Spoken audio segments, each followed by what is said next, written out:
બનાસકાંઠા જિલ્લામાં વિભાજનને લઈ કાંકરેજ તાલુકા વાસીઓના વિરોધનો મામલો આવ્યો સામે। કાંકરેજ ધારાસભ્ય અમૃતજી ઠાકોરે તાલુકાના વેપારી, ખેડૂત સહિતના આગેવાનો સાથે કરી બેઠક। આગામી વિરોધ આંદોલનને લઈ રણનીતિ ઘડવા ધારાસભ્યની બેઠક થરા રેસ્ટ હાઉસના કોન્ફરન્સ હોલમાં ધારાસભ્યો આગેવાનો સાથે બેઠક કરી મંત્રણા।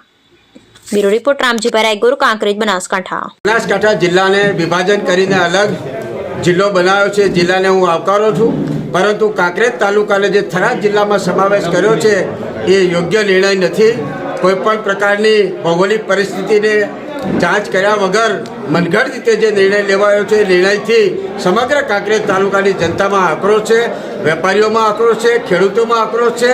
અમે સરકારને વિનંતી કરીએ છીએ કે કાંકરેજ તાલુકાને બનાસકાંઠા જિલ્લામાં જ રાખે અને કદાચ સરકારને કાંકરેજ તાલુકો બનાસકાંઠા જિલ્લામાં ના ગમતો હોય તો અમને પાટણ જિલ્લામાં સમાવેશ કરી દે એવી અમે વિનંતી કરીએ છીએ। આગામી શું કાર્યક્રમ છે? આજે અહીંયા થોડાક અમે વેપારી મિત્રો, અમારા પાર્ટીના ચૂંટાયેલા પ્રતિનિધિઓ, અમારા હોદ્દેદારો સાથે થોડીક વિરચના કરી હતી કે આવનાર સમયની અંદર સરકાર આ માન્ય ન રાખે તો આવનાર સમયમાં કયા પ્રકારના જલદ કાર્યક્રમો આપવા એના માટે થોડીક ચર્ચા વિચારણા કરી હતી।